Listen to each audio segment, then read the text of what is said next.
we're back. That's our typical Wednesday morning routine the last couple episodes we've done. That is a sparkling ice again. Still another week, still not a sponsor.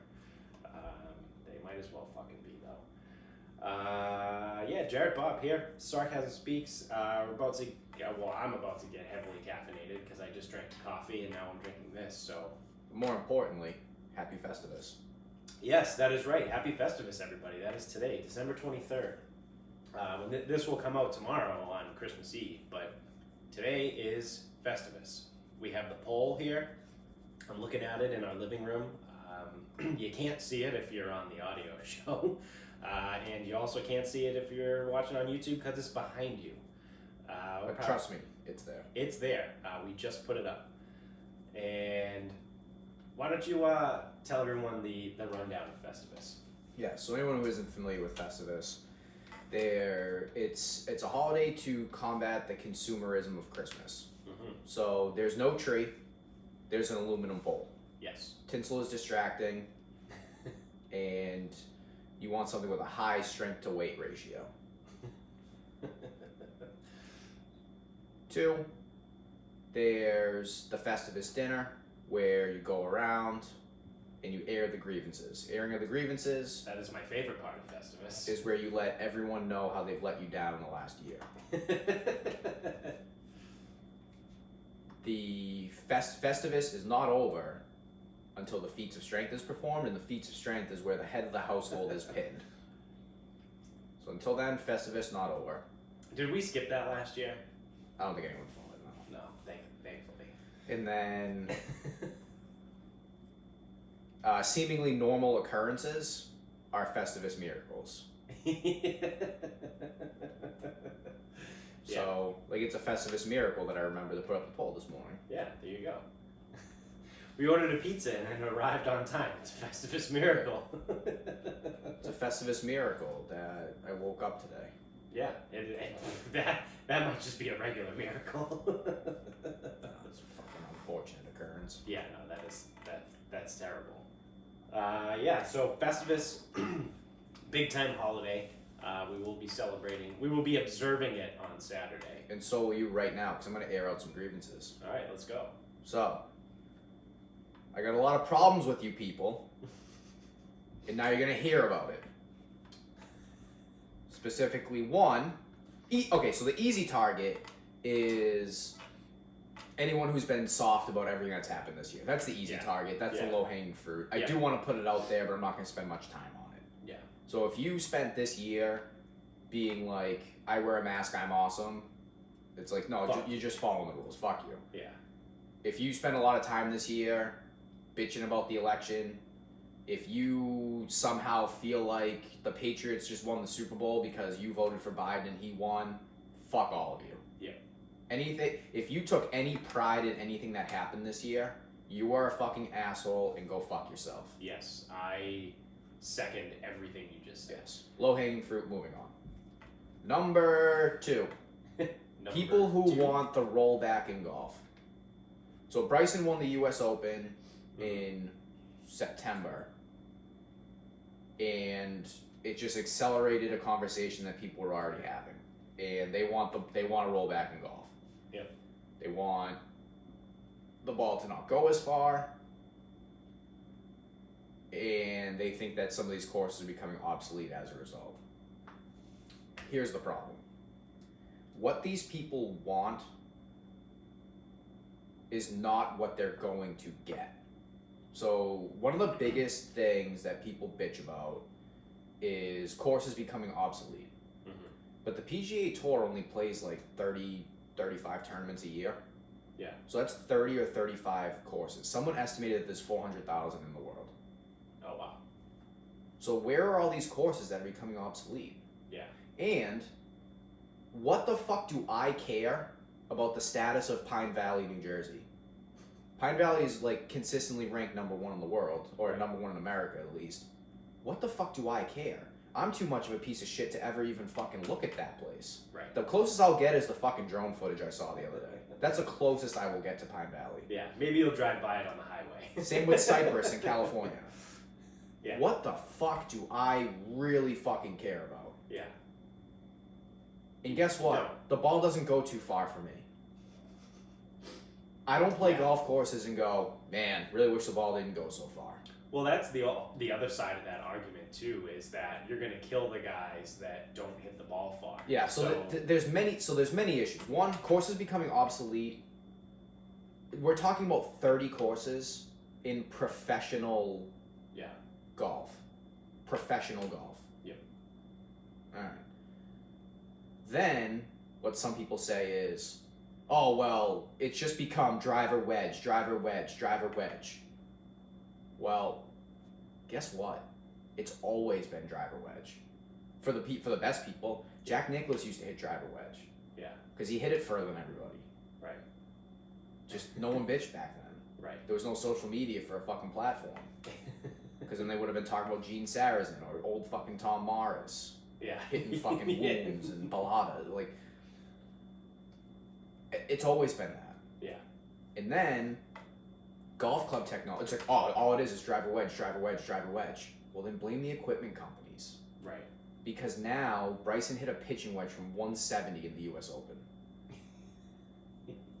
170. That is insane. That used to be a 7-iron.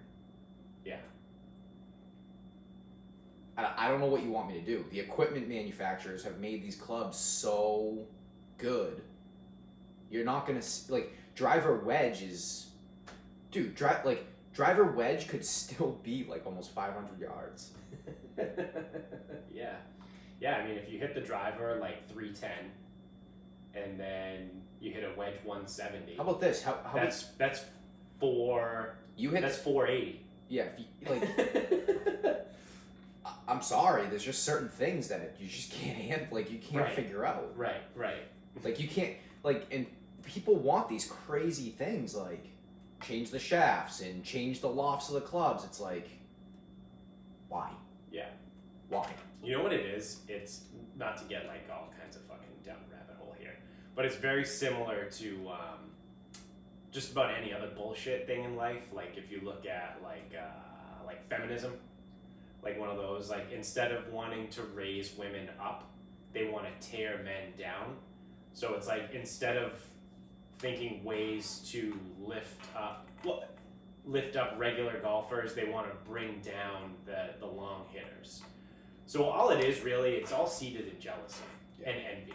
It's, that guy hits it longer than me, so I want him to be penalized. That's literally all it is.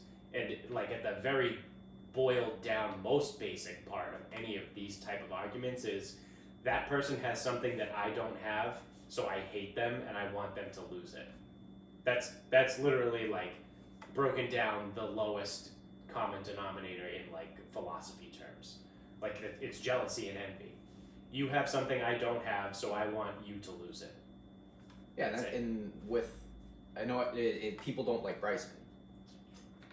Right. He's a D-bag. Yeah. So what he's doing is bad. Right. And Koepka's a little bit of a D-bag. Yeah. But no one cared when Tiger was hitting fucking way past everyone. No one cared when Rory was hitting bombs. I just thought, I don't know. It's the rollback, and then so the third piece of the rollback is they want a tour ball or a Masters ball. Yeah. So what you're gonna do is college kids or competitive amateurs are gonna grow up playing this, playing whatever, and then the second that they go pro, they have to go to this other ball. Yeah. You are stifling the development of the game. Right. Oh, well, they can adjust. You don't fucking know that. You really don't fucking know that. No, you don't. Like, they are used to playing a certain way. Mm-hmm.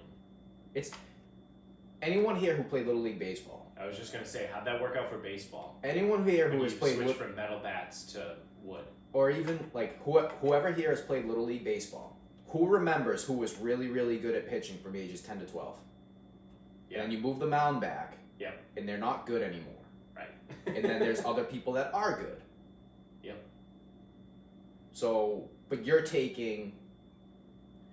this would be like saying Major League Baseball pitches from X, and every other baseball player in the entire fucking world plays from Y. Yeah. So how the fuck are you supposed to develop any talent or skill, whatever? And people are like, oh, you can play practice rounds with the other ball, but you can't play practice balls with the other round. If you're a competitive amateur in the country or world, I guess, and your goal is to win the USAM, you can't be sitting there playing with the fuck, like fiddling around with the fucking tour ball. Right. Because it's gonna have different flight characteristics. Yeah. Like, yeah, sure, every once in a while you can do it, but your goal right then and there is to win the USAM. Right. So what are these guys supposed to do? Instead of going from high-level amateur right to the PGA Tour, they're supposed to, like, go to a mini tour and, like, fucking pretend it's single A? By the time they get out of single A, they might never get out of single A. Right. It's too fucking expensive. And that's exactly what happens in baseball, too, a lot. If you're going to use the reference. There's guys that make it to single A, double A, and then they never get out of there. Yeah, and that's with all things being equal. Right. And like golf just isn't that big of a sport. It right just now. changes. It changes. Like everything. you don't have like for the 1%. Yeah, yeah. It is fucking stupid. It is absolutely fucking stupid that they're like, well, we need to roll the ball back, so Bryson can't hit it 330. And Yeah, so when you watch it on TV, you don't have to get angry. Yeah, it's like, all right, cool. Well, now you got Matt Kuchar so maybe Bryson goes from hitting it 330 to 310. Well, now Matt Kuchar, who hits it 280, is now going to hit it 260. Yeah, it's you know what like you're hurting. It just trickles down. You're hurting the shorter hitters more. Because now, if anything, you're actually widening the gap. You're crushing the shorter hitters because now Bryson's just still going to hit it 310. 310 is still fucking long as shit. And now the other guys can only hit it 260. So if anything, that's going to hurt the shorter hitters more. Yeah, a lot of people say it's going to widen the gap further. Yeah. It's not going to bring anybody closer. No, it's going to do the opposite. No, and it's like I was talking to a guy the other day. It's like, I need to get him into fucking train, but that's a fucking different story. Yeah, maybe I'll write that. Add it to the list. So I was talking to the guy, and I'm like talking, he like, you know, because obviously I play, he plays, whatever. And I was mentioning, I'm like, oh yeah, I went to my guy. I'm like, my approach shots need to be fucking better. I can't be hitting 40% of my greens. That's fucking no good. Yeah. No fucking good. So he was like, yeah, he goes, I feel the same way. He goes, just hitting hybrid into greens is just too much. And I'm like, fuck me, hitting hybrid. Like, I never hit hybrids into greens. And then, like, so right after we did his swing speed, I'm like, all right, so what are you off the tee? He's like, yeah, 230. And I'm like, well, you know how you said you struggle with that hybrid? I go, if you get 10 to 15 yards, you're not hitting hybrid off the fucking into greens anymore. It's 6-iron. Oh, I'm pretty good with the 6-iron. Okay, should I just fucking sign you up now? Or yeah. that leads me to another grievance. And this is obviously work specific. The question of, do you have any injuries, illnesses, or anything I need to know about? No one wants to say yes. Yeah. Do you have any injuries, illnesses, anything I need to know about? And I was listening to Chasing Scratch, different podcast, and they did a TPI assessment with Irish Mike. And if you know anything about Europeans, especially like the Irish, the English, they are very fucking blunt with you. And so like he's going through one of the assessments, he looks at him, he goes, hey, did you ever like sprain your right ankle? Maybe playing basketball or something like that. He goes, oh yeah, I had a pretty bad sprain on my right ankle. He goes, all right, so you know on that intake form, when I asked if you had any injuries, illnesses, or anything I need to know about, major sprained right ankle would have been one of those. He goes, you're a right-handed golfer, and your right ankle is fucked up. How are you supposed to load into your back leg if your ankle isn't strong enough to withstand it? Oh, I didn't think it was relevant. He goes, everything's relevant.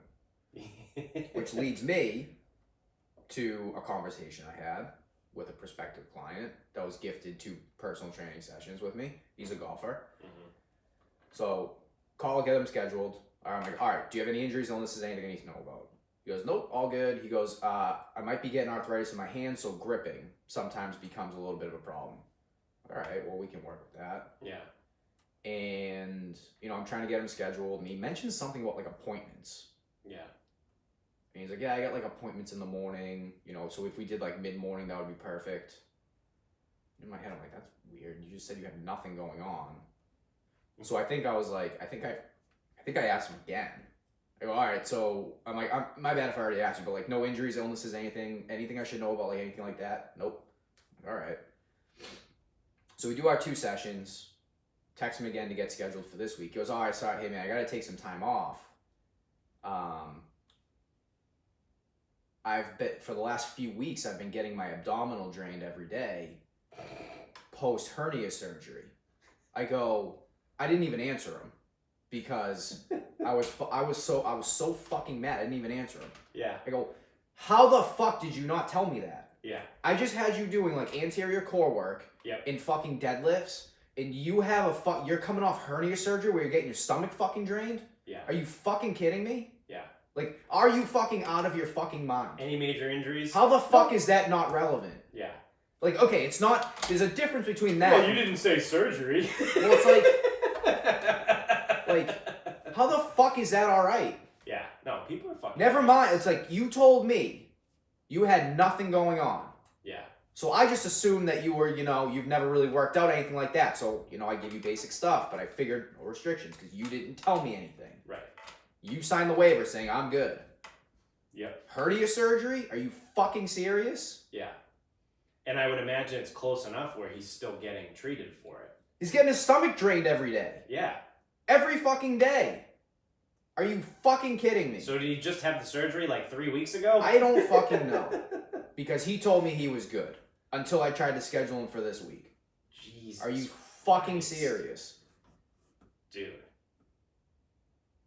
That's fucking stupid. I mean, so that's obviously that's like a work thing. Yeah.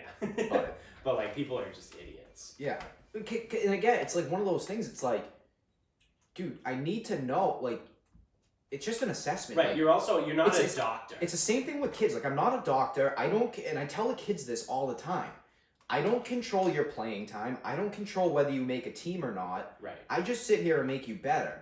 So if you tell me that you've rolled your ankle like 400 times, I need to fucking know that. Right. And it's the difference between going to a strength and conditioning professional versus a doctor. Like if I'm going to a new doctor and they have you fill out the fucking health form and they're like, do you have any ailments or physical disabilities or all this? No. Nope, you don't need to know. I'm fine. Yeah. Fuck you. It's like, oh, do you have any allergies? I just say no because why the fuck would a pollen allergy come up at the doctor's office? Right. So, but if I go to a strength and conditioning facility, they're like, do you have any ailments? Well, yeah, I blew out my back when I was fucking 21 years old. I fractured my fucking L5 or an S1. And I herniated the disc between it. And I'm pretty sure I got like at least one, if not more, displaced ribs on my right side. And I can't lift my right arm past my head. Like, those things are important for a strength and conditioning person. Not important to a doctor. If I tell the doctor that, he's going to be like, oh, yeah, let's do this. Or I think maybe you should, you need to lay off the exercise. Fuck you. Oh, you should never lift more than 25 pounds. Yeah. Or you should really be careful lifting heavy weights then. Yeah, okay, buddy. Go fuck yourself. But it's like, my God. It's like you just have to know your audience and use some, here we go. I was going to say, use some common sense. How dare I? But just know where you are. Like I said, like if you're talking to a doctor, you're good. But if you're talking to someone that's going to be putting you through physical exercise and exertion, well, yeah, they need to know that you can't lift your right arm past your fucking ear. Like that's something that is important to them. Yeah, if you have that info. Right. And it's like, I don't know. It's just fucking, people are so fucking stupid. It's just crazy to me. Like you wouldn't go. People are so quick to make every fucking excuse all the time, and then when I ask them, I go, "Oh, you hurt?" Nope. Yeah. All good.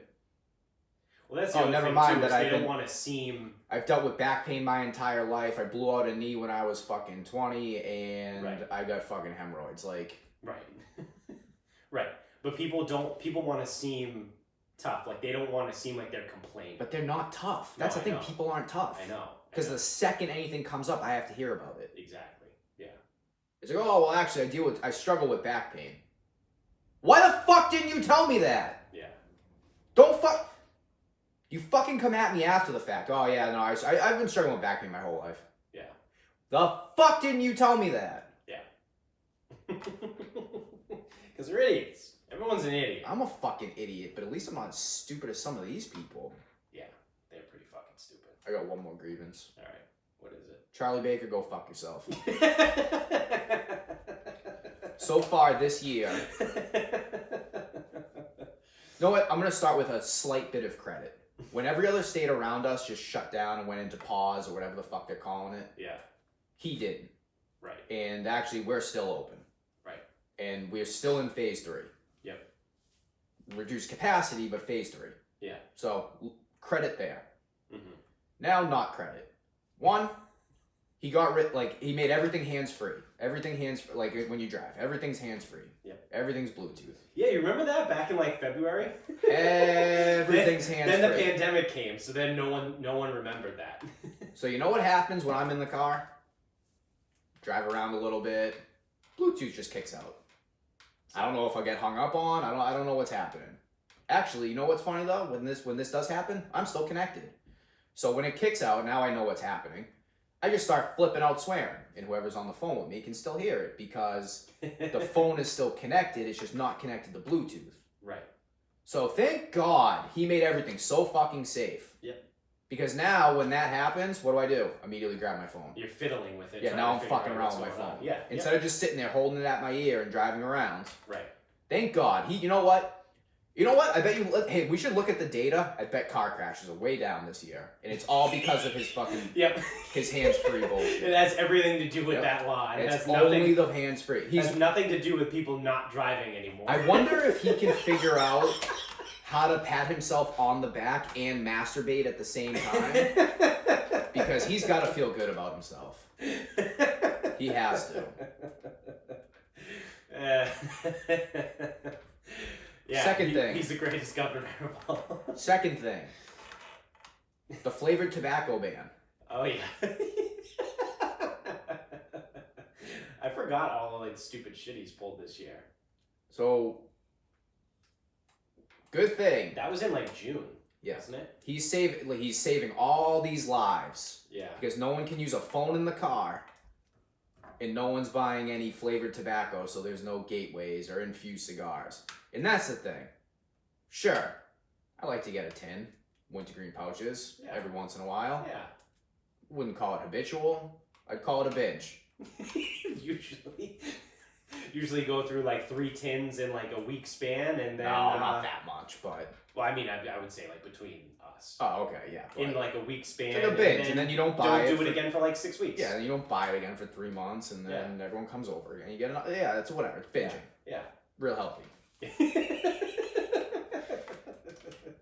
But infused cigars, they're not even flavored. No. Can't buy them. Nope. You gotta be fucking kidding me. Yeah. It's fucking So I bet if we look at the data on car crashes and, I don't know, lung cancer. Yeah. I bet you he saved so many lives. Yep. We're way healthier. Single-handedly. We're so much healthier. Yeah.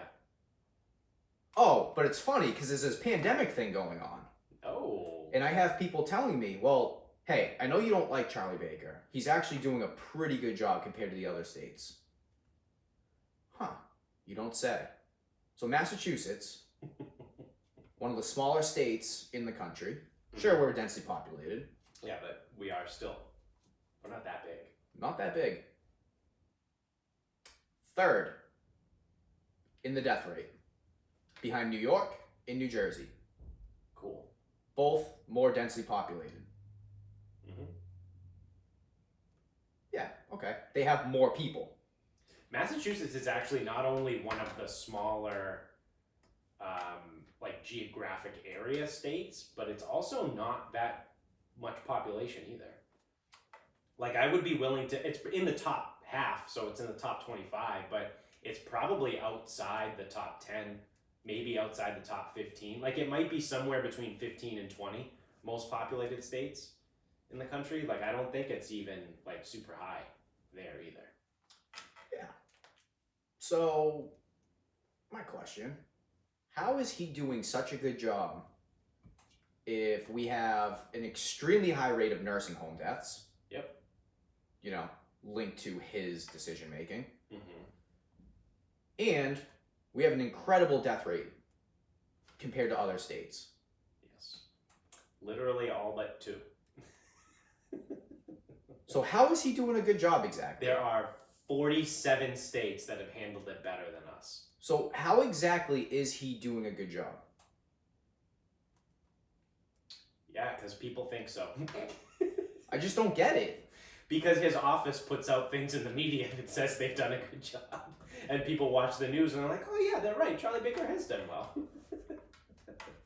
He really hasn't. No, he hasn't. He's had an awful year. But I mean, all again, things considered, he has had an awful year. But I'll give him credit. So this is the thing, though. I'll give him credit that he didn't. This is the thing. He didn't shut us down when Rhode Island. I think I have a part 3A grievance. If you think the fucking governor can control the fucking caseload of this thing, you're an asshole. Yeah. So Rhode Island went into a pause. Yeah. Caseload got worse. Yeah. It's not fucking working. Right. It's not fucking working. Shutdowns don't work. There's nothing you can do to keep people away from each other. There's nothing you can. Martial law, that's it. Yeah. You can go martial law. Run the National Guard up and down every street in the country. They ain't coming to fucking East Street in Mansfield. Oh, they definitely ain't. You cannot keep people from gathering outside of business, school, work, anything. So you can't do it. I saw this video last night. Big Jim Murray from 98.5 Sports Hub reposted it or retweeted it, I guess. It was from, what the fuck's his name? Patrick Hines, I think. He owns like the Hines Investment Group and a couple restaurants. The ketchup? No, H-Y. H-Y-N-E-S. Not H-I. H-I-E-N-Z. Yeah. Not the Schwarzenegger Heinz. The other one. So he posted this video that said, and it was legitimate facts, and I'm going to butcher the actual facts, but it was something like, of all of the positive cases, 0.03% can be traced to the restaurant industry.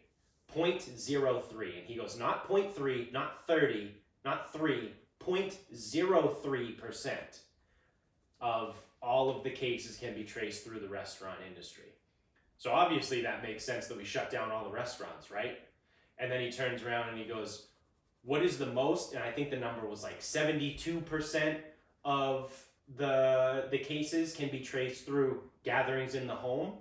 Right, okay. So where do you think people are going to go when they can't go to restaurants? Oh, they're going to go to other people's houses, right?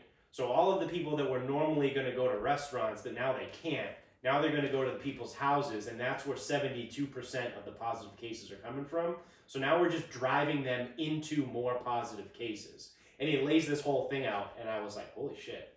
This is like the best well-spoken, fact-based, like evidence thing that I have seen someone put out. Because mostly it's idiots like me and you saying, this is fucking stupid, this is not, like, we don't have numbers, like, we just sit here like fucking idiots yelling it into I know what the numbers are for fitness. But 23 out of 40,000 in the last month. Right. 23 cases out of the last 40,000 cases in the state. Right. So. And they're rolling back gyms. Yeah, and that's what they're saying. Like, so there's these facts, like we're looking at facts and evidence here, and we're just ignoring it. We're just ignoring it. The entire time, all these people are like, well, follow the science. Follow the science. Science says this. Well, right now, the science says this is not coming from the gyms or the restaurants. So what are you guys doing? You're closing the gyms and the restaurants. Well, the science also says that 70 whatever percent is coming from household gatherings. So what are people going to do now that they can't go to gyms and can't go to restaurants? They're going to gather in households. Like this, like they just cannot get out of their own fucking way. And it's dickheads like Charlie Baker, like you said earlier, trying to pat himself on the back and jerk himself off at the same time. Oh, I am God's gift to Massachusetts. Ooh-wee, I'm doing such a good job. Oh, man, I am fucking crushing it, dude. I am saving lives left and right. Oh, yeah. No, dude, you're not. You suck. You're an idiot. You're not listening to anything. All you're doing is you're coming out putting in all these restrictions under the guise that you care about fucking people, when really you don't. You don't give a fuck. You're crushing small businesses, and you're just driving people into some way that they're probably gonna fucking get it, and the cases get worse. Like, I don't understand. I don't understand how these people are so fucking stupid that two dumbasses like you and I can sit here and look at numbers and understand what's going on, but these people that are supposed to be running our fucking state and running our government and the country look at the same evidence and come up with something totally different. That's wrong. at that much too. And they're wrong. That's because keeping things open doesn't fit their political agenda, and that's it. Yeah. That's all it is. It's like, what? COVID's not political, it's a real thing. Yeah, but the way we react to it is. Right. That's perfect. That is awesome. COVID is not political, but the way we are reacting to it is. You just fucking nailed it right there. Clip it, bumper, put it on Instagram. At the 31-minute mark. I've been saying that for a while. I'm like, Yeah. It's a real illness. It's just the way it's being handled is fucking absurd. Yeah. It's all fucking stupid. Are those all your grievances? Well, at least not all. Oh, it's certainly not all of your grievances. Oh, and then so the last thing with Charlie Baker too. So statewide, the states are deciding who can be open, who cannot, and who can operate, who can, what capacity, whatever. The state is deciding that. Yeah. So the state released grant money. Right. That nobody that makes any actual money can get. Oh yeah. This was, and I've talked about it before. So if you're a business owner and you're married and your spouse works, you pretty much no longer qualify for the grants. It was a single person has to make less than $67,000 and a household had to make less than $77,000. Because that makes a ton of sense. So, and then here, I want to be very clear about my words. All I'm right now is stating is the facts of the case. Not my opinions, the facts. There was about 1,100 businesses that got these grants. 100% of them were minority owned, whether it's race, gender, or is that sexual orientation? Yeah. Okay. Whether it's race, gender, sexual orientation. So, as a single white male, I had a 0% chance of getting this grant, even if I qualified. Right. I didn't know that these shutdowns affected people by race, gender, or sexual orientation. I just thought the fact that I lost, 20% last year, or in 2020, would have made me potentially able to qualify for a grant. Yeah, but as a cisgendered white male, you're part of the problem. You need to be exterminated, so... That's fine, I'll just stay open. If I'm part of the problem, I'll just stay open. Yeah. Yeah, if I'm part of the problem, I'll just continue to be part of the problem. Yeah, okay. I'll just stay open because you guys can't provide anything for my business. The rent's still due, expenses are still due. I can't open. I don't know what the fuck I'm supposed to do here. Yeah. Dude, you know what I just realized? You forgot the crown jewel of Charlie Baker in 2020. Which part? He blew fucking sports betting. I think he's a fan though. Yeah, but he still gets blamed for it. So that's what happens that's the thing is, when you're the governor. I think he originally proposed it. Yeah. So if I have to give him a little bit of credit, he's a fan. If I'm going to give him a little bit of not credit, is he didn't put any pressure on the Senate to get this through. Yeah, because we had it twice.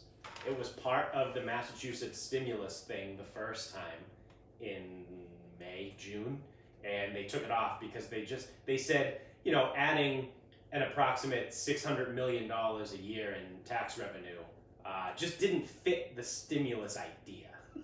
It needed to be its own standalone bill. So what happened in September, October, whenever it was, they created a said standalone bill for sports betting to be legalized in Massachusetts. I don't think it was actually standalone. I think it was part of something else. Yeah, but then what did they do? They said no. They shot it down. So these people fucking suck. We saw that. Was it Joe Murray posted? It was like $780 million in revenue. Typically retweet that. That New Jersey brought in this year. So the sports betting handle is the term that they use, which I believe is the total amount wagered. Yeah. So what the state actually gets out of that, I don't know what the tax rate is. Right. In November, $931 million was the handle in New Jersey. Wow. Almost $1 billion. In a month. Just 1 month. That was November. Holy fuck.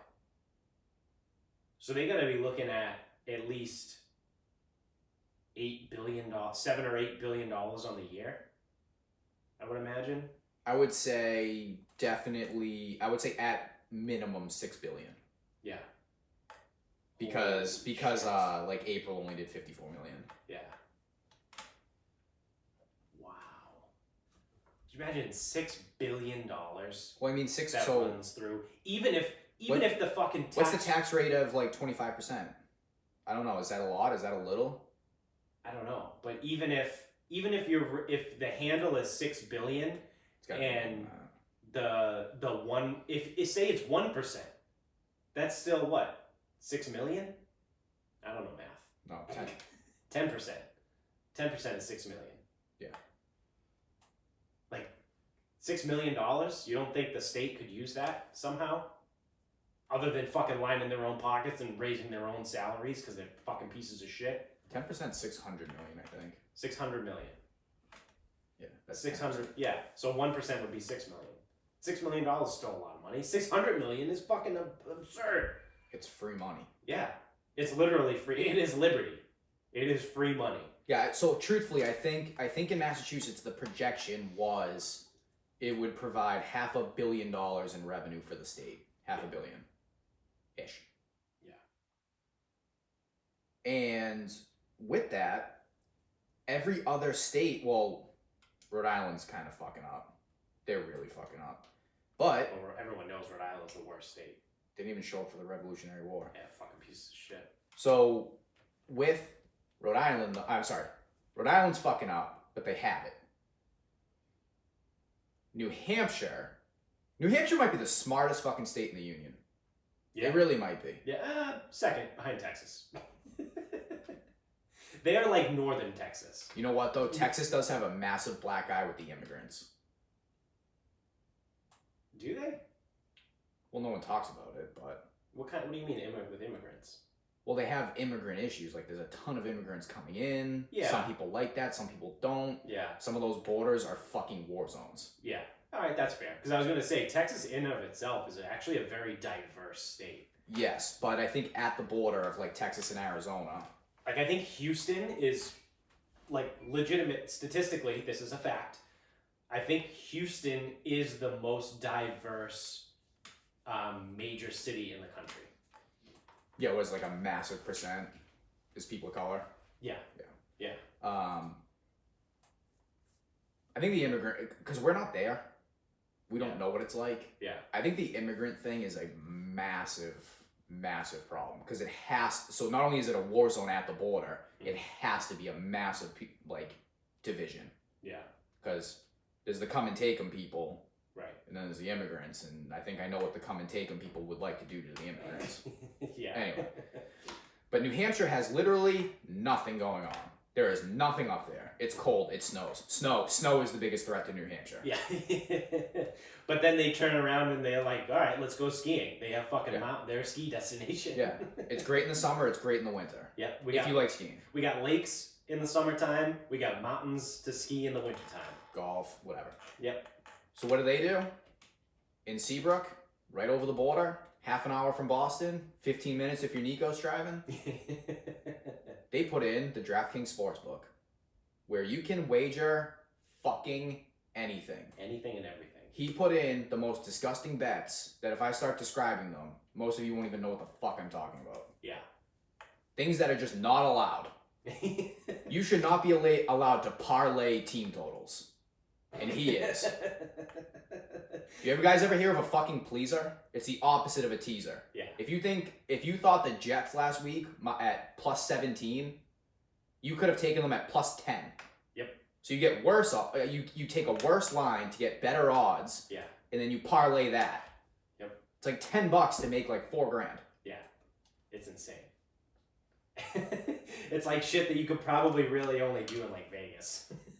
like at a window. You almost potentially can only do it like with a local guy that's like, oh yeah, that too. Yeah, okay, pleasers, yeah, sure, I'll take that action because you'll never hit. Yeah. Yeah, you're a fucking idiot. Sure, I'll take that. That's the one thing I will say about DraftKings. Shout out to DraftKings, a Massachusetts-based company. They allow all kinds of fucking crazy bets. Like on their app, like whenever I'm in New Hampshire, not that I've been in New Hampshire at all recently because that's illegal. But whenever I've been in New Hampshire in the past, when it was legal, the amount of things that you can bet on, like on that app, is absolutely fucking wild. Like they like pretty much, I would imagine anything you could do at the sports book, you can do on the app too. So, that was a long airing of the grievances. yeah, that was a long one. Well, I mean, it is Festivus, so.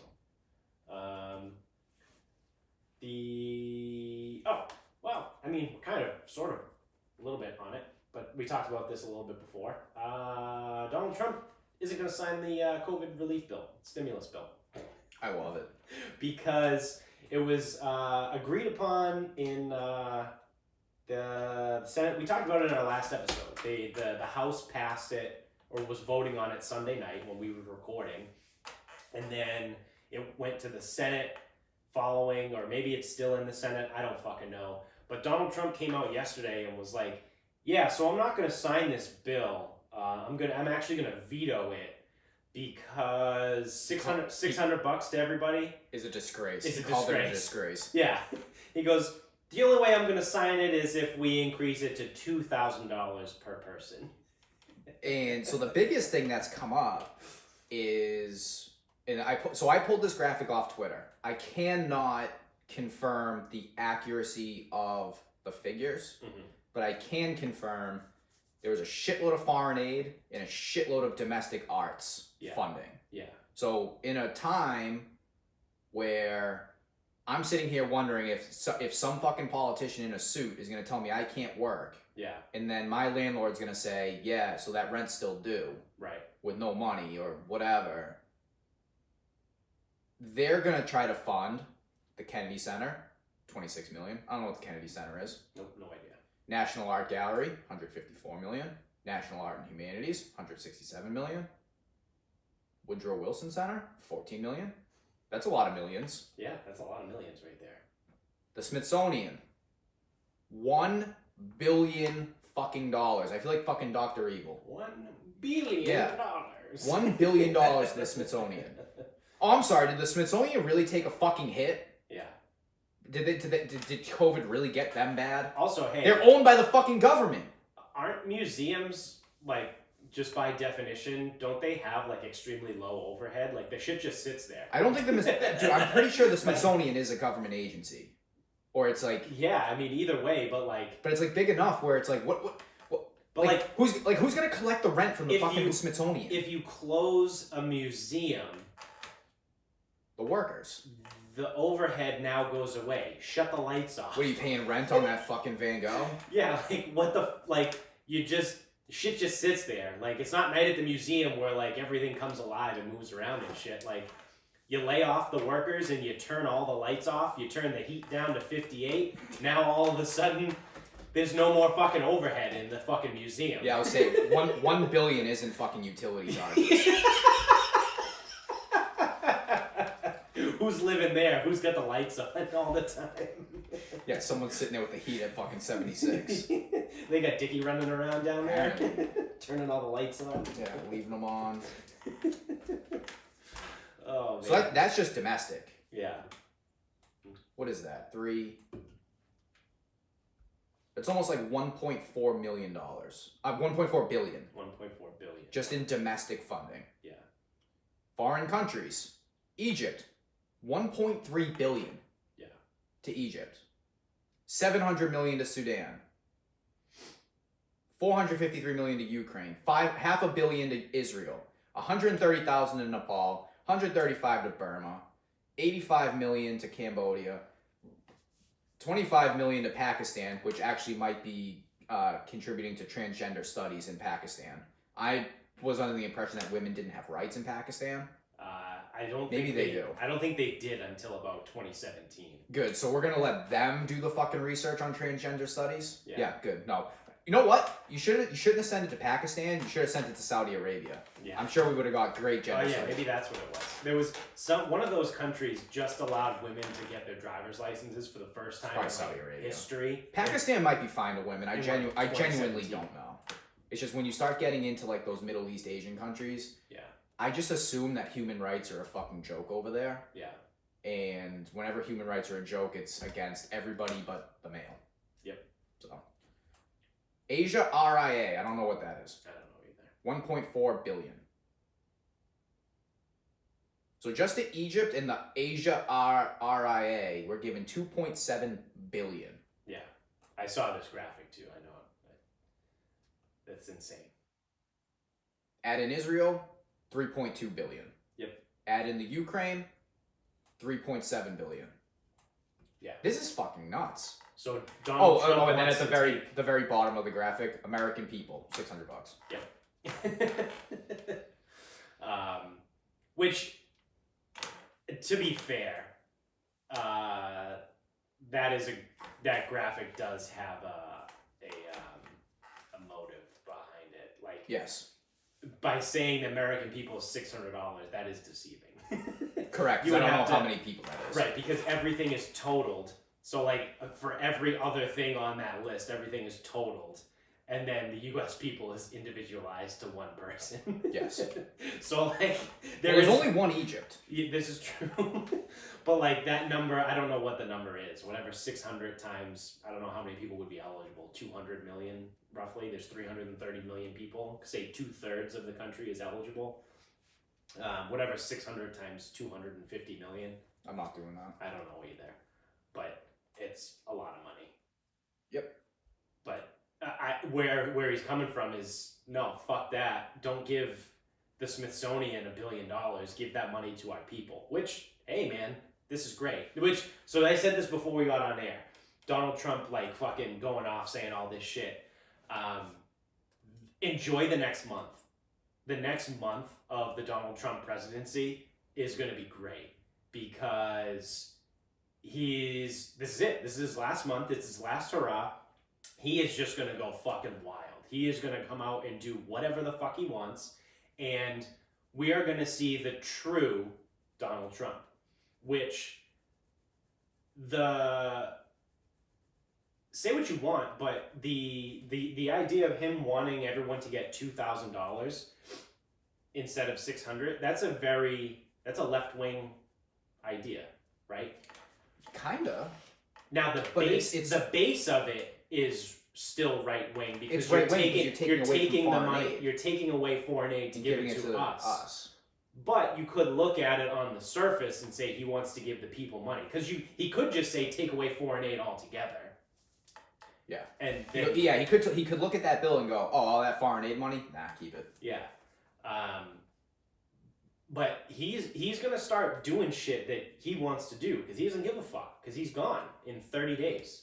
He does not give a fuck, and he's started already his pardons. Yep. He pardoned 15 people yesterday and commuted 5 sentences.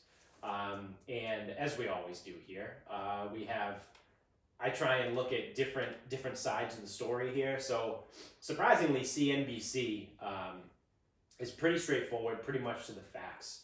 Now the body of the article is, you can see some bias there, but the headline is Trump pardons 15, including people convicted in the Mueller probe. So it goes through, he pardoned 15 people. I'm not going to get into who it was, it doesn't matter. And he commuted 5 sentences. So they go through this whole thing, and again, the CNBC, pretty solid article here from them. Pretty fact heavy, and it says one of their things is before this week, Trump, who lost the presidential election to Joe Biden, had issued just 28 pardons and commuted the sentences of 16 other people, a sharply lower rate than presidents since 1900. So he had 28 pardons and 16 commuted sentences. So, if I get to the bottom of this, because I read this. Here we go. The only other one-term president in the past 30 years, Trump's fellow Republican George H.W. Bush, by comparison, pardoned 74 people and issued commutations for 3 others. So Obama, who served in office for 2 terms, pardoned 212, or more than 6 times the number pardoned by Trump in half the time. Obama commuted the sentences of more than 1,700 people. So he pardoned 212 and commuted 1,700. The last Republican to serve 2 terms, George W. Bush, pardoned 189 and commuted 11 sentences. So this entire time, Trump has been like, fuck you guys, you're in jail, I'm not getting you out. Yeah. But now all of a sudden, this last month, he's like, yesterday alone was 20 people, 15 pardons, 5 commutations. Up until that point, what did I say? He had only pardoned 28 and commuted 16, what is that, 30, 44? 44. So in one day, he did 20. In his entire presidency up until then, he had 44. So he did half of what he'd done in 4 years in one day. So get ready. I'm ready to see who comes.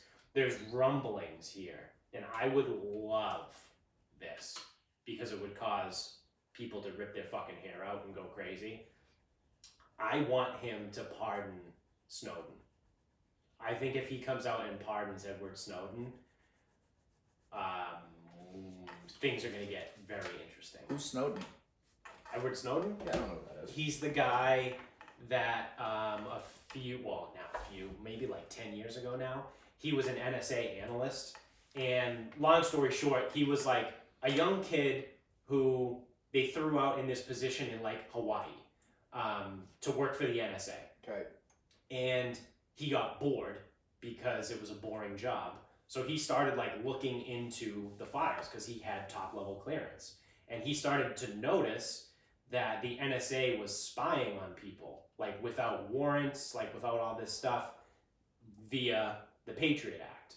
So he released everything that the NSA was doing. And because of that, it's treason. Yeah. He committed treason. So he fled the country. And now he is allegedly living in Russia, somewhere in Moscow. Because that's the only place that would take him in, and they also don't have extradition to the United States, obviously. You don't say. So the whole like WikiLeaks thing that started, like that kind of got its big thing from Snowden. I think Snowden sent all the information to Julian Assange. I could be making that part up, but I'm pretty sure that Snowden sent everything to WikiLeaks. And then that's how they published it. And that's how we finally found out that the Patriot Act was what it really is. And the NSA was spying on everyone. That was like the beginning.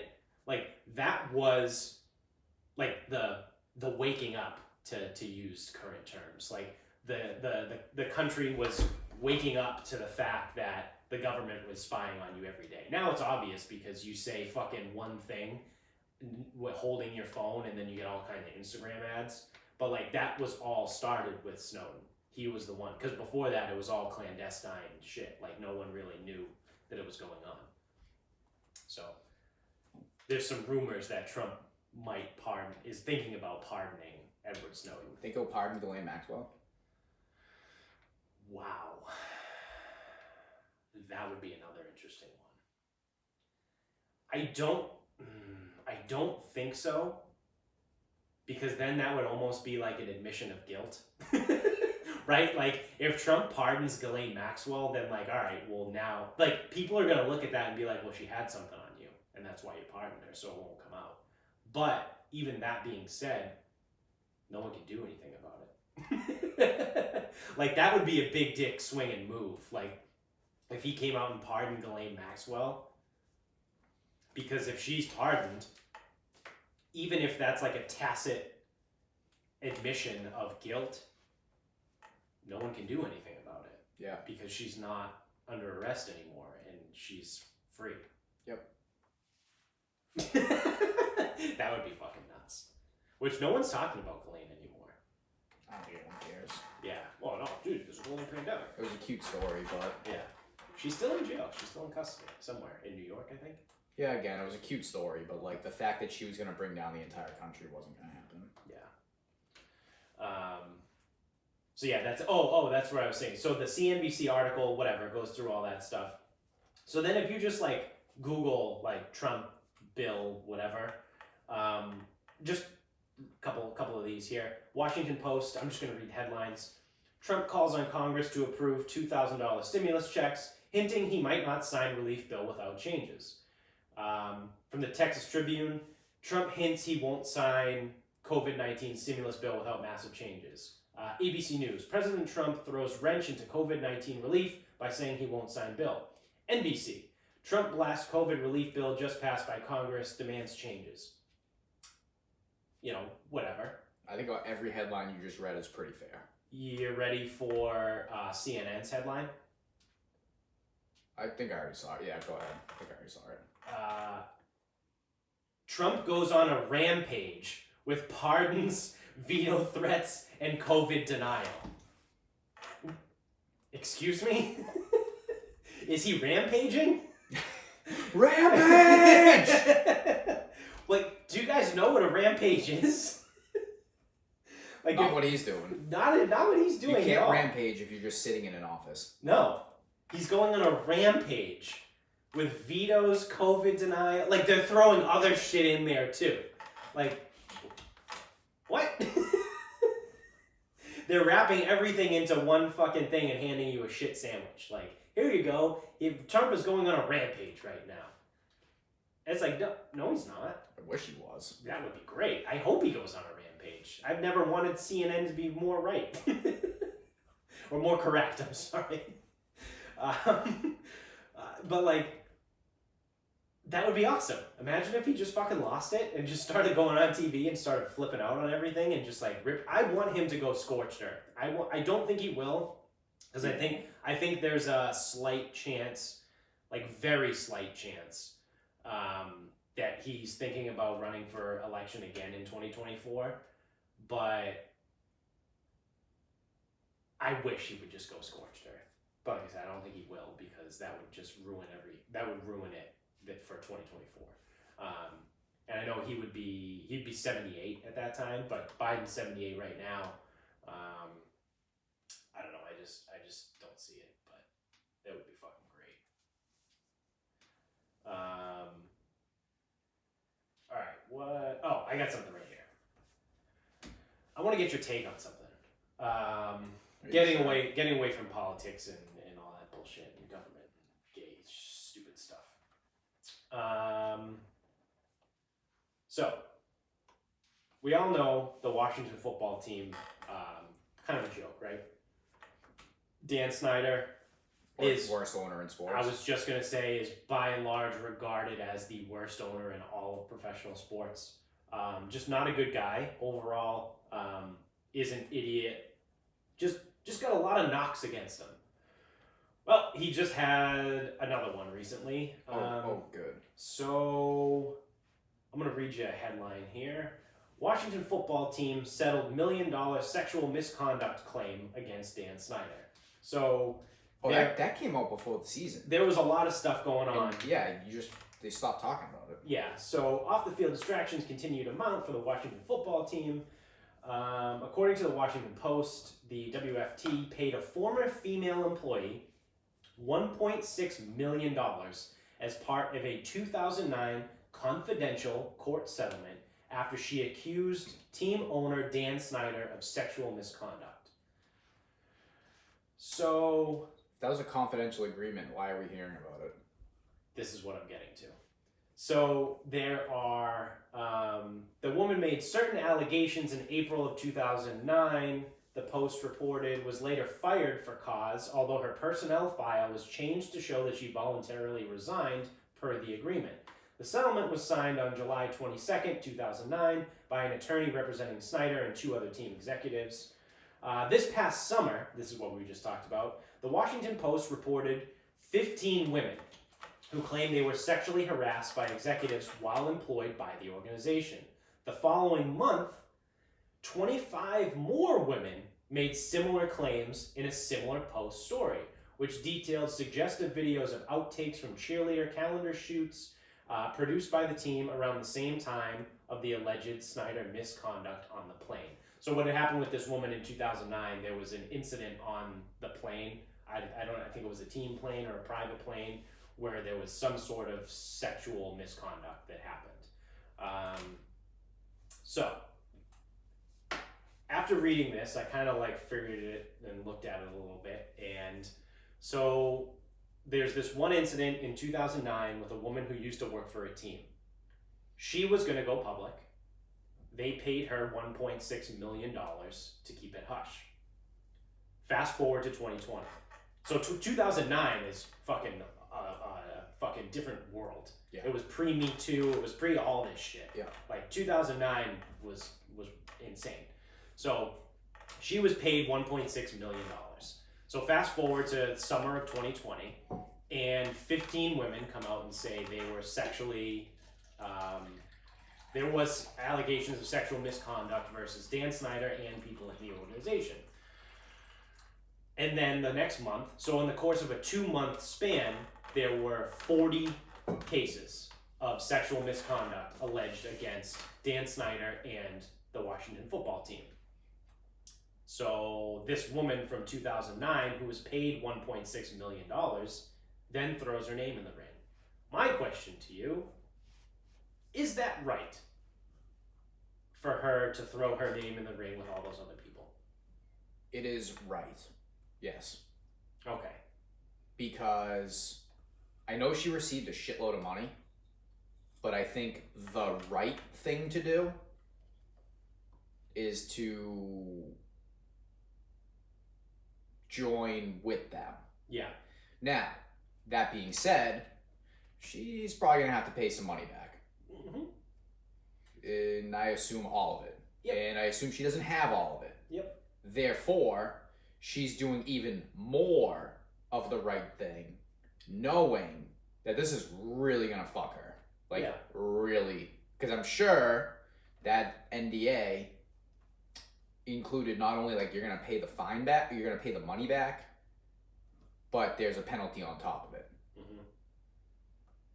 So, in terms of the right thing, yes, she is definitely doing the right thing. No, because it's like, if you're trying, like, if people are trying to expose this guy, like, Yeah. you have it. Yeah. She has the fucking, Yeah. she's got the hammer. Right.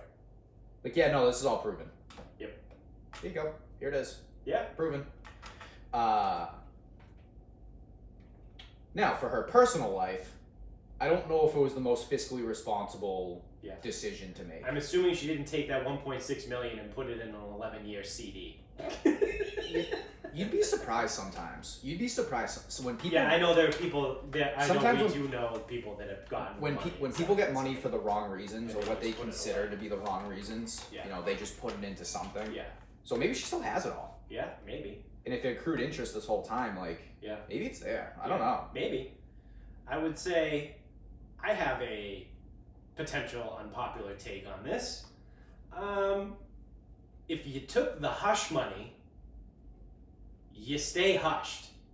Unless you're willing to pay it back with penalty. That's Exactly. my Yes, that would be the full argument that I have. If you get paid and you take the money to keep your mouth shut, then that means you keep your mouth shut. If you don't want to keep your mouth shut, whether now or in the future, don't take the fucking money. Yeah. Well, so And that is across the board sweeping, not just like this Dan Snyder case. I'm saying anything.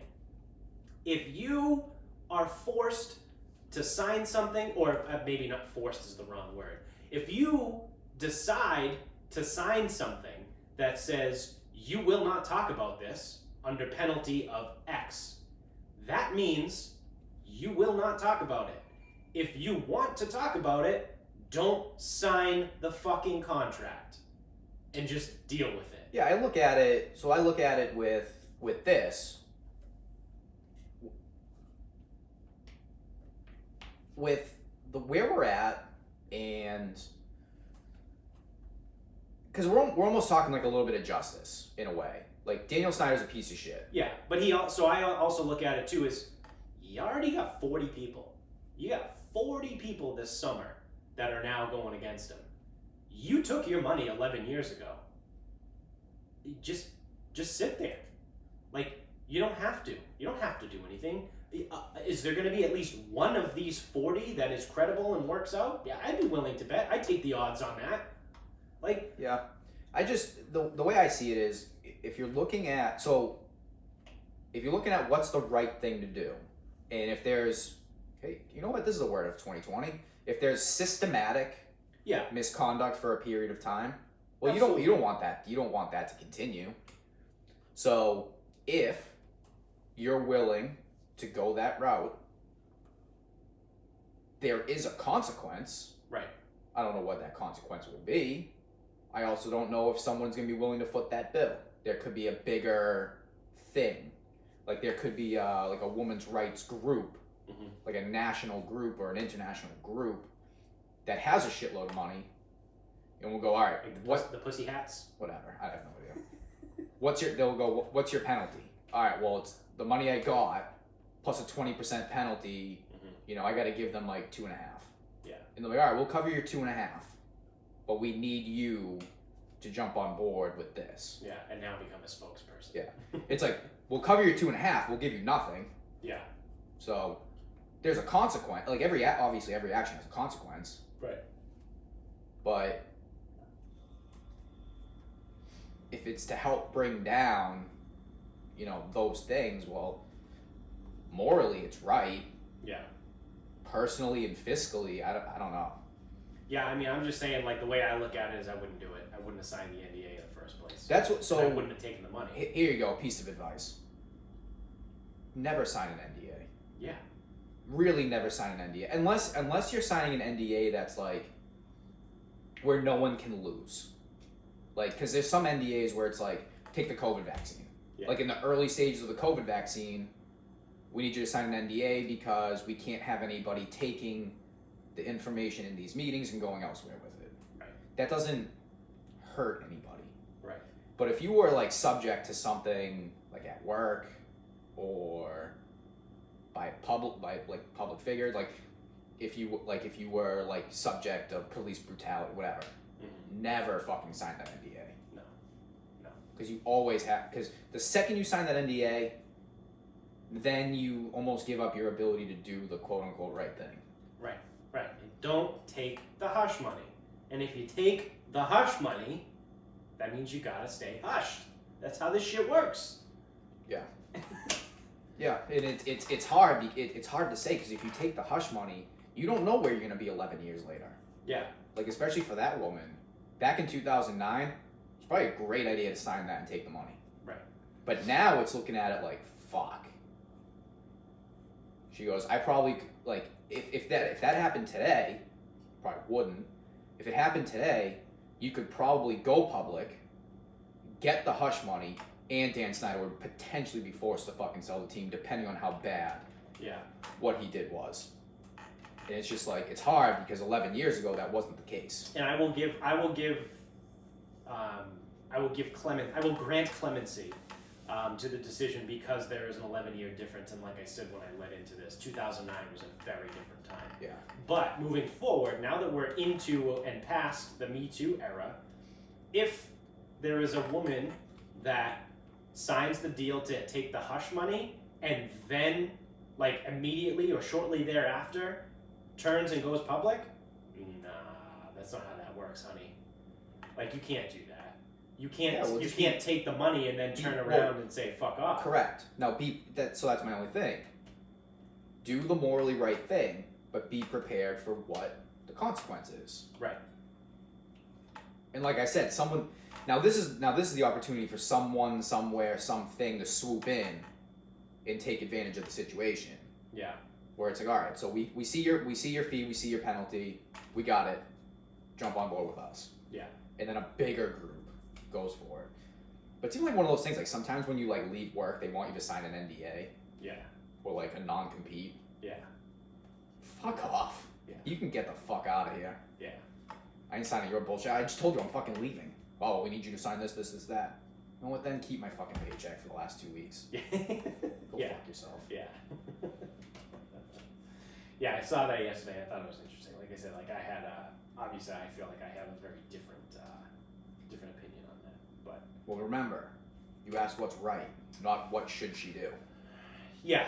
No, and I would agree with you. You're right. She is right. She did the right thing. But I just disagree with it. Yeah. But like I said, I will allow for differences there because of the time difference. You're looking pre-post Me Too. And like I said, now that we're post Me Too, you don't take the hush money and then go public. I will also level with you that there are, and I don't know anything about this woman, so my first reaction stands. There is the potential of people baiting for settlements. Yeah. Yeah. So if It happens all the time. It happens all the time.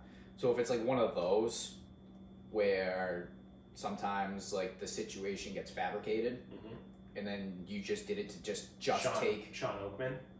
Yeah. His career was ruined. Yep. Just to take Aziz Ansari. Yeah. So then if you take an NDA from those people, or if you take a settlement from those people, and then you break the NDA, what are you doing? Right. You're just a bad person. Yeah, there's actually a big movement, and I support this movement.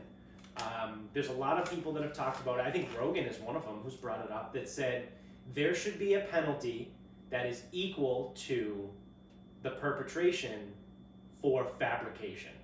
So if the penalty for rape is 15 years in prison, and there is someone that fabricates a story that they were raped, and it is found in court that it was completely made up, that person is now eligible to serve 15 years in prison for making up that story. I 100% support that, because you can't have the penalty only be on one side of the argument, and for making something up, there's nothing. Yeah, there should be a consequence for making shit up. Yeah. There should. Especially if you're doing it to like a high profile person, because all you're trying to do is fucking extort them. Right, that's what Or I guess you could try them for extortion. You could, yeah. Yeah, you could countersue for extortion. But that's what they do, is usually they'll sue back for defamation, but whoever they're suing, usually there's no. Right, and then that's usually a like civil case. What's a season sorry gonna receive in return? That's what I mean. So it's usually a civil case where it's just like a monetary or defamation or whatever. To really deter people from fabricating stories, there has to be a legitimate punishment. Because you look at Aziz Ansari, or look at Sean Oakman, or look at whoever you want to look at that's been accused.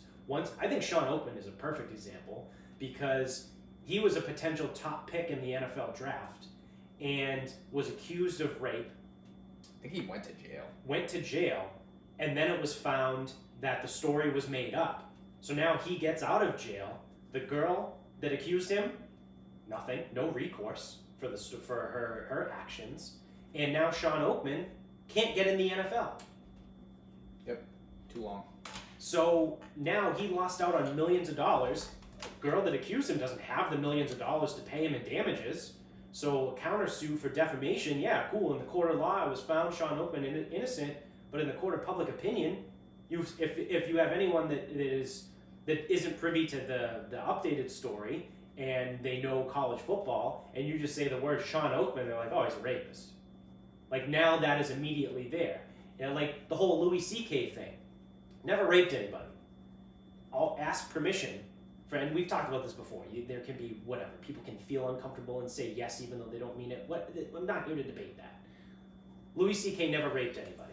But if you say the name Louis C.K., people are like, oh, he's a rapist. Yeah, Sean Oakman's the best example. It's just, and even has there been someone else lately?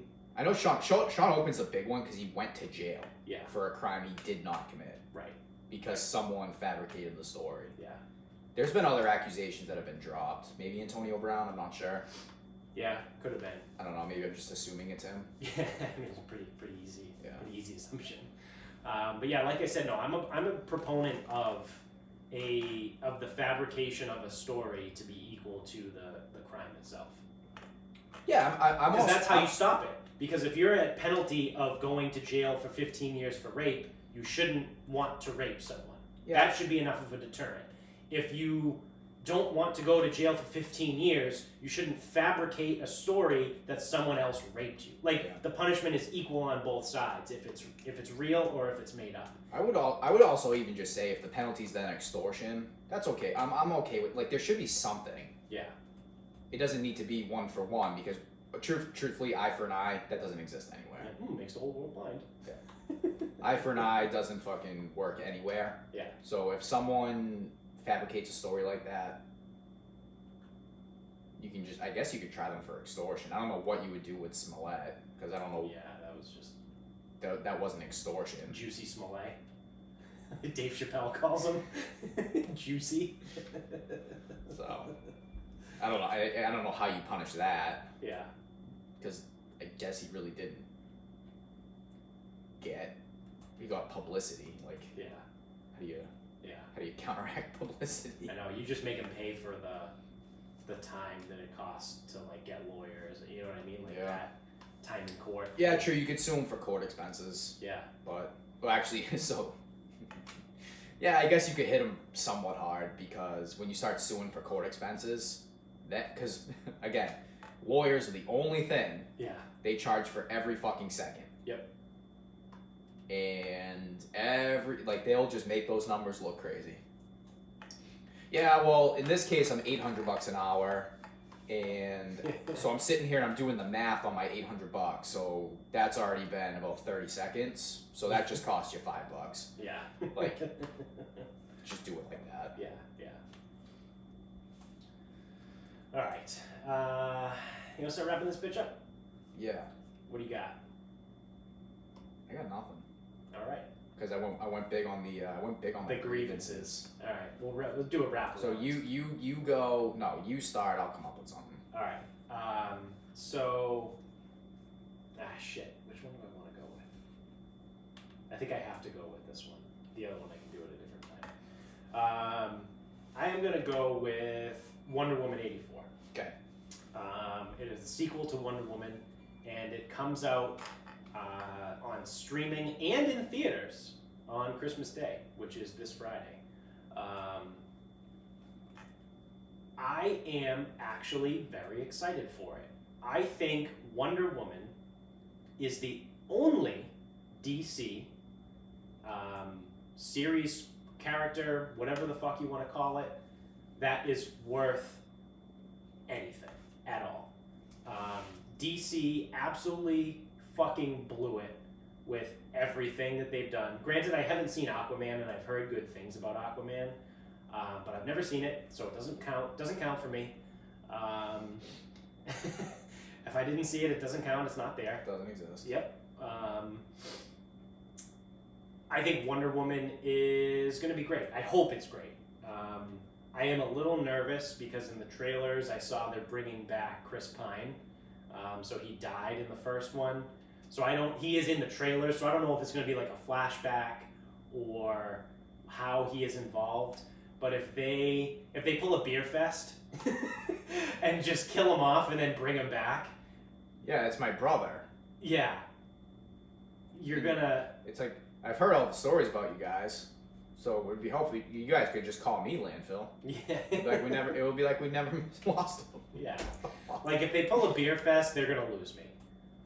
So I am a little nervous how they're gonna do that. Like I said, I hope it's just like something. I don't know. Or if they do bring him back, it's at least somewhat fucking crafty. Like at the end of Batman when he fucking is taking the bomb at the end of the fucking movie, and then he fixes the autopilot and jumps out, and we see him in France later. Like, I don't know, give me something. But then if it's really close to that, I'm gonna say, well, then you just ripped it from Batman. You ripped it from Christopher Nolan, who was the only successful DC director in movies ever.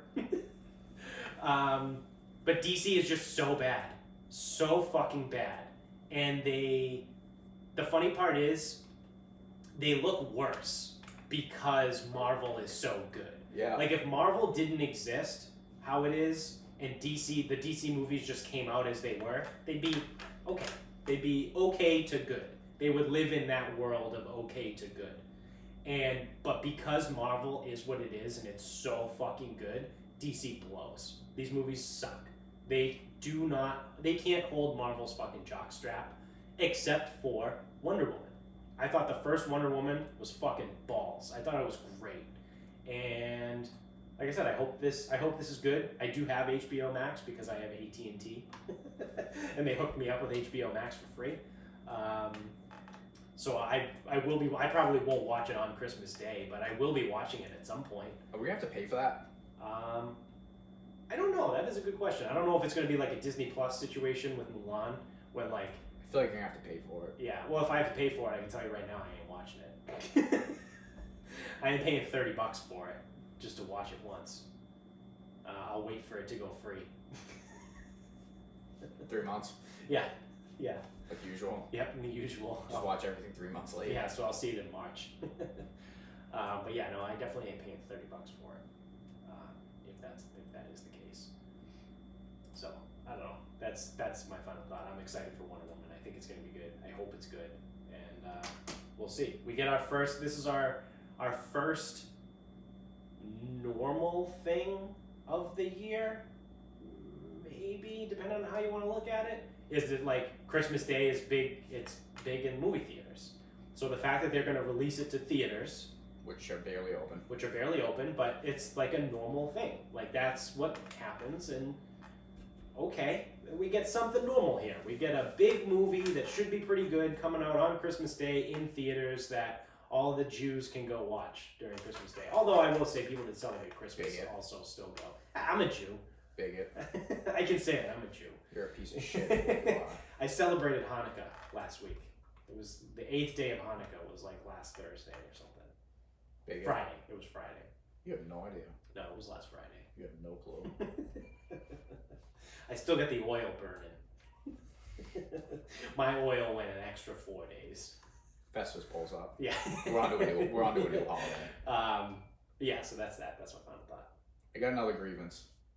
What do you got? 2020 has taken 2 of the better traditions that I would have liked to have had been continuing after last year's start.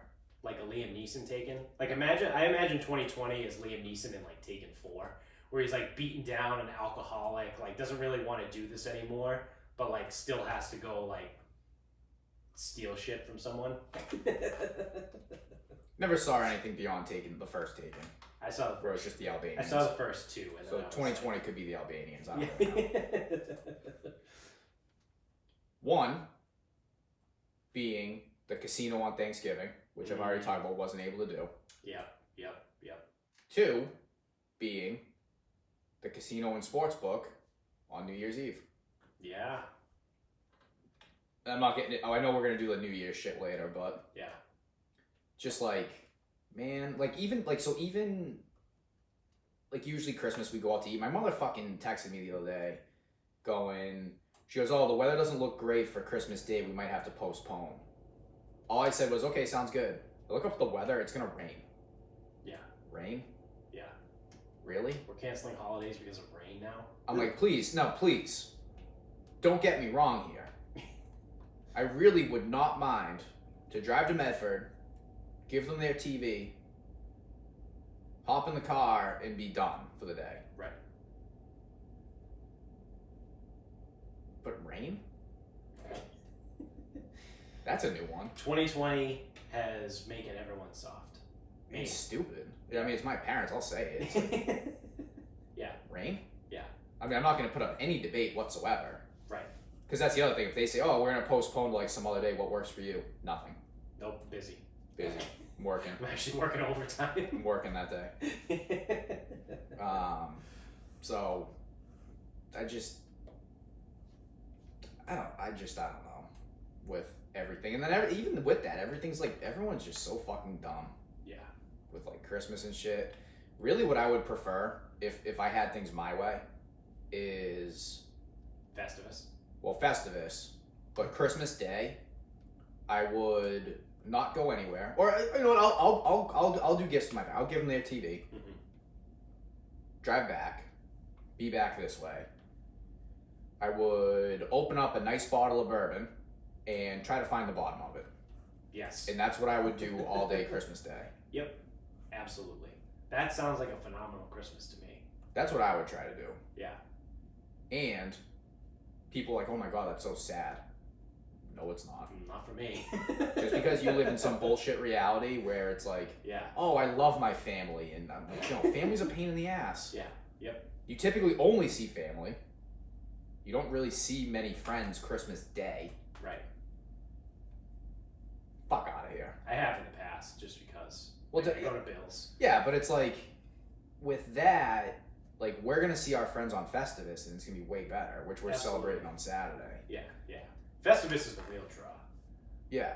Christmas is like, yeah, cool, it's fine, whatever. We get gifts. I don't even need like the gift aspect of it. Like, I think I hate gifts. I think I've said this before on air. We've definitely had this conversation. We've been doing this for fucking 2 years, almost 3 years, 2 years. I don't know. We've definitely talked about not liking the gift aspect of Christmas. Like, I like the part where like everyone gets together, because for me, at least in my family, Christmas is what has been traditionally the holiday when everyone gets together. Thanksgiving is more of like broken off. Like, this person goes to that side, this person goes to their in-laws. Like, everyone has somewhere to be that's different on Thanksgiving. But Christmas for me was the one where my whole family gets together, which is cool. It's once a year. There's fucking whatever, 15 of us. Like, and it's fun. Like, we get hammered and we play stupid games and like we have fun. Like, we do a Yankee swap and all this shit. Like, it's a good time. Mostly just because everyone just gets shit-faced and yells at each other. And it's good entertainment. And we just rip on each other. Like, my family is fucking brutal. Like, we just rip on each other. And it's good. It's a good time. Like, I enjoy a good ribbing. Like, that is fun. Especially when it's alcohol-fueled. But, like, the gift part of Christmas can get fucked. The whole, like, expectations that you're gonna get something and you have to get something from someone, get the fuck out of here. Like, Christmas would be exponentially better if there were no gifts involved, or if there was like a tacit agreement or an explicit explicit agreement of, I'm gonna get you one thing, you're gonna get me one thing, and then we're good. Like for example, like in my family, because there's too many of us to buy gifts for people, so we do a grab. So it's like, there's 20 names in the hat, and you pick out a name. So I pick out Bob, I get you, I buy you one thing for $100. Everyone spends $100 and that's it. So it's not like, oh, I gotta buy a $20 thing for this person and a $50 thing for that, and it adds up to be like a couple $100. It's like, no, everyone spends $100, that is it. I buy for you, you pull a name out of the hat, you get Vinny. You buy for Vinny. Vinny pulls a name, he gets Bill. Vinny buys for, so everyone has someone different that they buy for, and that's it. That's what my family does. We're like, none of that bullshit. Everyone spends $100, we're done. And then there's someone, the kids get some little shit here and there, but mostly the parents buy for their kids, and that's that. So you know what else this ruined on that topic of gifts? Yeah. Last year, Michaela and I, we just didn't do gifts. We instead went on like a quick trip, like a weekend trip. Yeah. Yeah, can't do that because I don't know where the fuck we can go. Exactly. I have no idea what the fuck we can go, where we can go, or what we can do, or when we can do it. Right. I would have loved to have just fucking, try again for New Seabury or something like I would have loved to have tried for something like that. Yeah. But it's like, nope, world sucks too much. So now I'm gonna buy these gifts that I hope she likes. Who the fuck knows? Probably not, but. It's just like one of those things too. It's like even if you get the gifts, it's like, oh, thanks for the gifts, but it's like I much rather would have like gone somewhere, like a trip. Like, yeah. That's way fucking better. Yes, absolutely. But I have no idea where the world's gonna be. Yeah, it's fucking stupid, man. Especially like for work now, like people that work and don't own their own businesses because you're your own boss. Like we have to fill out like I'm leaving the state and I will do this and I am Well, doing this, which So in fairness, it's not so I don't have to do that paperwork bullshit. Yeah. But at the same time, I have a standard to uphold where if I want to go somewhere, true, you do have to be responsible about it I can't just roll back in the next week, but then expect the other two guys to not do this. to quarantine or like, oh, I don't know what you were doing. Well, I know what I was doing, but I don't know what you were. Right. Yeah. So. All right, and then 2021 is going to be our year. no, it won't. 2021 will be worse. I don't know how, but it will be worse. I can't wait for that. Although I am getting word that there's supposed to be some brutal storm rolling in on Thursday, Christmas Eve. Oh, really? So Okay. that could but I don't know like what kind of storm. Yeah. I didn't see snow. No, it just looks like rain. It's going to be like 55 on Christmas Day. What are we getting? Like a nor'easter? A nor'easter of rain? Do those exist? Aren't nor'easters just rain and wind? Yeah, I think so. I don't Coming from the northeast. Coming in the northeast. know. No, they only direction. happen in the northeast. Yeah. Everywhere else is just called a hurricane. Yeah, I have no idea. Whatever. Well, that's going to do it for us, everybody. Before we wrap up, though, shout out. I forget how we didn't mention it before when we were talking about gambling. Thanks to mybookie.com. Use the link in our Instagram bio, or just when you sign up, use our promo code SarcasmPod. That'll get you a 50% match on your deposit up to $1,000, and it also gets you a $20 free play in there. So that's SarcasmPod at mybookie.com. Thanks to those guys. They have been taking all of my money this week because I cannot hit a fucking bet. After going 5-2 this weekend in the NFL and actually making some money back after my awful skid, I am now back into a skid. So you're welcome, my bookie, for my money. So you guys should sign up and give them your money too. Just fade me and then you'll win. Yeah. So thank you for watching. If you're on YouTube, click the subscribe button. I was going to say subscription button. I guess you could call it that too if you wanted. Give us a thumbs up on there too. Help our visibility, get more people to see the video. And thank you for wherever you're listening. Subscribe there too if you're in the Apple Store, iTunes Store, whatever the fuck it's called these days. Leave us 5 stars and write a review. Apparently, the only thing that matters in the ranking system for Apple Podcast is how many reviews and comments you have. They don't give a fuck about downloads. So do that. You can find us on Instagram at SarcasmSpeaksPod. We're on Twitter at Sarcasm_speaks.